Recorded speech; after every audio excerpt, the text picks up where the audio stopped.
Hello everyone, myself Dr. Rajesh Zavde, Assistant Professor, DG College of Commerce, Satara.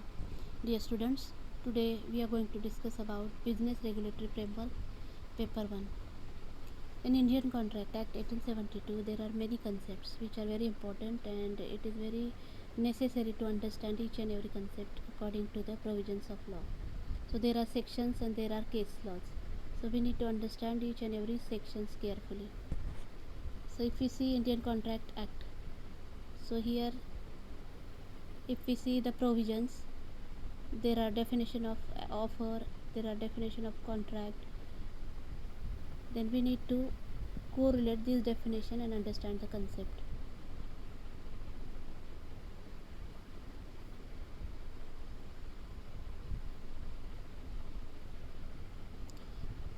The act was passed by British India and is based on the principle of English common law. It is applicable to all the states of India except the state of Jammu and Kashmir. It was previously not applicable, but after the 370 amendment in the Constitution of India, now this act is also applicable to Jammu and Kashmir also. Now it determines the circumstances in which promise made by the parties to a contract shall be legally binding on them. All of us enter into a number of contracts every day, knowingly or unknowingly. Each contract creates some rights and duties on the contracting parties. Hence, this legislation, the Indian Contract Act 1872, is very important. It deals with the enforcement of these rights and duties of the parties in India. So, if we see our society, there are business transactions, there are economic transactions, and to regulate these transactions, law plays very important role. So in society there are disputes also. In transactions there are disputes and there are claims. If the duties and the rights are violated, either of the party of the contract can go to the court and ask for the remedies. So there are legal remedies available under the contract. So person can go, aggrieved party can go to the court of law and ask for the remedies. We will see now the definition. According to section 2 subclause H of the Indian Contract Act, it speaks about contracts. What is contract? An agreement enforceable by law is a contract. Thus, for the formation of a contract, there must be an agreement, and the agreement should be enforceable by law. If we see the agreement, so there is difference between agreement and contract. So all the agreements are not contract, but the agreement which are enforceable by laws are only a contract. So here we can see expressly that all agreements are not enforceable by law, and therefore all agreements are not contract. Some agreement not enforceable by law. For example, an agreement to sell a radio set any be a contract, but an agreement to go to see a movie may be a mere agreement not enforceable by law. Now we'll see the illustration. If the agreement between the farmers and the tractor owner is given force under the law, then it becomes a contract. So there should be some obligation on the party. Give and take relation should be there, and either of the party should enter into a contract. Both the parties are important to follow their terms and condition. If they are breaking the terms and condition, then there will be violation of contract or breach of a contract. According to section 2 subclause E, it defines agreement. What is agreement? So every promise and every set of promise forming the consideration for each other is an agreement. So here if we see the agreement, so promises are very important. So there are promisor and promisee. We will see the definition of promisor and promisee. These parties are very important. So in the formation process, promisor and promisee plays a very important role. So in every promise and every set of promise forming the consideration for each other is an agreement. So that means what? In each and every contract there should be a consideration. That consideration may be in the form of money or either in the movable property or etc. So we need to understand the nature of the contract. For example, in agreement there is a promise from both sides. For example, A promises to deliver his watch to B, and in return B promises to pay a sum of rupees 2000 to A. There is said to be an agreement between A and B. So this is very important thing. A promise is a result of an offer, that means proposal, by one person and its acceptance by the other. For example, when A makes a proposal to sell his watch to B for rupees 2000 and B accepts his proposal, it results from a promise between the two parties. Now we'll see the illustration. If we understand the illustration and the examples, it will be easy for us to understand the legal provision. So here, such a promise between the tractor owner and the farmer, which involves a consideration of an rupees 1000, is called an agreement. So in the formation process, we should understand what is offer, what is acceptance, what is promise, what is agreement, etc.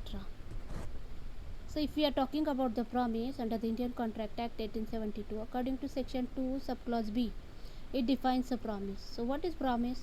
When the person to whom the proposal is made signifies his assent thereto, the proposal is said to be accepted. A proposal, when accepted, it becomes a promise. So in the formation of a contract, first stage is to make a proposal or offer. Thus when there is a proposal from one side and the acceptance of that proposal by the other side, it results in a promise. This promise from the two parties to one another is known as an agreement. So students, we need to understand the nature of this contract, the person's role and duties of the parties. The person who makes the proposal is called the promiser. The person who accepts such promise is called the promise. So we have to understand that if we are talking about the offerer and acceptor, so here promiser and promisee, their role is also very important. So all contracts are agreement, but all agreements are not contract. So this statement is very important for your MCQ exam and in the exam purpose also.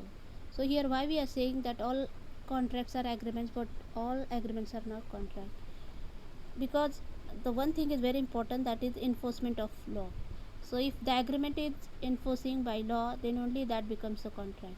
Agreements of a moral, religious or social nature. Example, a promise to lunch together at a friend's house or to take a walk together is not contracted because they are not likely to create a duty enforceable by law, for the simple reason that the parties never intended that they should be attended by legal consequences. So there has to be legal relationship, there should be a conditions, and the criteria of a valid contract should be fulfilled. So in the last lecture we have seen that there are many valid conditions. So if we are saying the contract, there should be a legal purpose, consideration, two parties, offer and acceptance, and etc. So all these things are necessary in the formation of a contract. In the essentials of a contract according to section 10b, so section 10b deals with the essentials of a valid contract. What is that?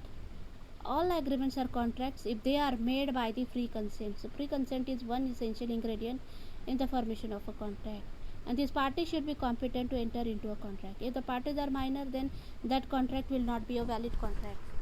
For a lawful consideration, this contract should be lawful one. So consideration should be lawful, they should not be unlawful consideration. So these are the essential ingredient. Next ingredient is the contract should be with a lawful object and lawful purpose. So this is very important thing in the formation of a contract. We need to understand, we have to understand that contract should be for lawful or legal purpose only. No illegal purpose will be entertained. And finally, contract are not hereby expressly declared to be a void. That means if we are creating a contract, there should be recognition by a contract and the contract law.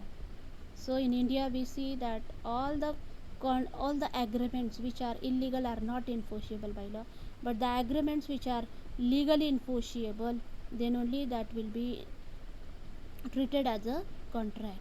So if the contract which are not expressly declared to be a void, then only this will be the valid condition in the formation of a contract.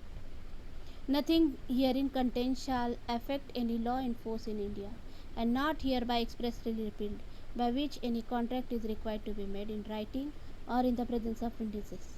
So here we have to understand that if the contract is in the form of written or express contract, then that will be easy for the parties to go in the court of law and ask for the remedy. Suppose if there is breach of terms and the condition and the violation of a contract, then that written evidence will be proper evidence in the court procedure, and it will be easy for the court also to get the remedy or to enforce the remedy.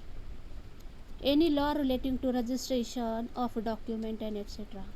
So here contract should be in a recognized form, there should be express permission and etc. Now we'll see the nature of this agreement and the contract. What is this particular promise? So promise is nothing but the offer plus acceptance. Now we'll see agreement. What is this agreement? So promise plus consideration is equal to agreement. So here if we are talking about all these procedures, what is the contract? So if the agreement is there and that agreement is enforceable by law, then only that contract is said to be a valid contract. So dear students, please keep in mind, and all these terms and conditions are very important. So I would like to tell you that suppose if we are talking about this offer and acceptance, so these are the concepts. So we need to understand first what is offer, then second what is acceptance, third is what is promise, fourth is what is consideration, fifth is agreement, and then whether that agreement is enforceable by law or not. So all these terms are essential in the enforcement of a contract. Now we'll see one by one what are the essential elements of a valid contract. As we have seen in the last lecture some essential elements, but now we'll see in detail what are the essentials of a contract. So here lawful offer and acceptance should be there. So without offer and acceptance there will not be a proper contract. So here there must be a lawful offer and lawful acceptance of the offer, thus it resulting in a agreement. So both things are very very important. Second thing is intention to create legal relations. So without intention there will not be any act according to law. So if you want to enter into a contract, party should be freely willing to enter into a contract. So there must be an intention among the parties that the agreement should be attached by legal consequences and creates legal obligation. So here agreements of a social or domestic nature do not contemplate legal relations, and as such they do not give rise to a contract. So we need to understand. We will see now one example. An agreement to dine at a friend's house is not an agreement intended to create legal relations and therefore is not a contract. So there are other examples you can see and you can study. We will see one very important case, and that is Balfour versus Balfour, where the defendant was a civil servant stationed in Ceylon. He and his wife were enjoying leave in England. When the defendant was due to return to Ceylon, his wife could not accompany him because if her health, the defendant agreed to send her rupees 300 a month as maintenance expenses during the time they were thus forced to live apart. She sued, that means she filed a case against her husband for breach of this agreement. Her action was dismissed on the ground that no legal relation had been contemplated and therefore there was no contract. So we need to understand that the agreement which becomes a contract, there should be a enforcement, there should be a legal relation, intention to enter into a contract. So here if we see the husband and wife, there was no intention to enter into a contract, and that's why we can say that this is not contract. Third ingredient is very important, that is lawful consideration. The third essential element of a valid contract is the presence of consideration. Consideration has been defined as the price paid by one party for the promise of the other. So an agreement is legally enforceable only when each of the parties to give it something and get something. That means suppose A and B are there, and A and B want to do their business in the partnership. So in this case both the parties are legally entitled to get something. So here that something is nothing but the consideration. The something given or obtained is the price for the promise and is called consideration. But only those considerations are valid which are lawful. So that means lawful consideration is one essential of a valid contract. Now we see, according to section 23, the consideration is unlawful if law forbids it, that means law prevents it, and it is fraudulent purpose. It involves or implies injury to a person or property of another. So these are the very essential things. You know that in every contract consideration should be lawful only. There should not be harm or injury to a person or a property. Everything should be for the benefit of the society, for the benefit of the parties, and for their profit only. Next is what, according to section 23, the consideration is unlawful if it is of such a nature that if permitted it would defeat the provision of any law. That means it will violate the legal provision, then that will not be a legal consideration. And when unlawful consideration, if it is immoral or is opposed to public policy. So that means what, contract should be for lawful purpose, for lawful obligation, for lawful object, with legal intention, with intention which is good, not for bad intention. Next ingredient is capacity of the parties. This is also very important thing, that when we are talking about the contract should be for a lawful purpose. The parties to an agreement must be competent to contract, otherwise it cannot be enforced by the court of law. In order to be competent to contract, according to section 11 of the Indian Contract Act, the parties must be, there are two conditions, one of the age of majority and second of sound mind. That means what, the parties should be competent to enter into a contract, their age should be completed, that means that 18 and 21 years age. And next thing, party should be a sound mind, and very important, must not be disqualified from contracting by any law to which they are subject. That means what, party should not be insolvent, unsound mind, etc. And this is very important ingredient, that is free consent. When parties are entering into a contract, their will should be free only, that means consent, and that consent should be free. So what is this consent? Consent means that the parties must have agreed upon the same thing in the same sense. So this is according to section 13 of the Indian Contract Act. Free consent of all the parties to an agreement is another essential element of a valid contract. So here when we can see that, we can say that contract or the contract is formed with using free consent, so that consent should be free. Now we have to understand difference between consent and free consent. So what is the difference? So when we can say that the free consent is there, so following these factors should not be present in the free consent. That means that consent should not be acquired by using any force, any coercion, undue influence, misrepresentation or mistake. So if these ingredients are present, then we can say that there is no free consent. If in the consent is acquired freely, without coercion, undue influence, fraud, misrepresentation or mistake, then we can say that yes, there is free consent. So without free consent, there will not be a contract. If the agreement is vitiation by any of the first four factors, the contract would be voidable and cannot be enforced by the party guilty of coercion, under influence, etc. The other party, that means the aggrieved party, can either reject the contract or accept it, subject to the rules laid down in the act. But if the agreement were induced by mutual mistake, that is material to the agreement, it would be void. So that means what, both the parties are equally liable. And if these ingredient, that means if the consent is not a free consent, that contract itself will be invalid contract. That means it will not be enforceable by law. And next is what, lawful object. So we have seen that whenever we are forming a contract, the object of the contract should be lawful one. There should not be an illegal or unlawful purpose of the contract. So in the formation, for the formation of a valid contract, it is also necessary that the parties to an agreement must agree for a lawful object. The object for which the agreement has been entered into must be fraudulent or illegal, or immoral or opposed to a public policy, or must not imply injury to the person or property or another. Section 23. So according to section 23 of the Indian Contract Act, it states about important provision regarding the lawful object. If the object is unlawful for one or the other of the reason mentioned above, the agreement is void. And this agreement may be in a oral or in written form. There should be a registration. So even the section 25 of the act, it requires that an agreement to pay a time barred debt must be in writing. So written agreement will be always beneficial for the party. Certainty should be there according to section 29 of the Contract Act. Agreement whose meaning is not certain or capable of being made certain are void. That means each and everything should be specific and clear. That should be understood by each and every one of the party to the contract.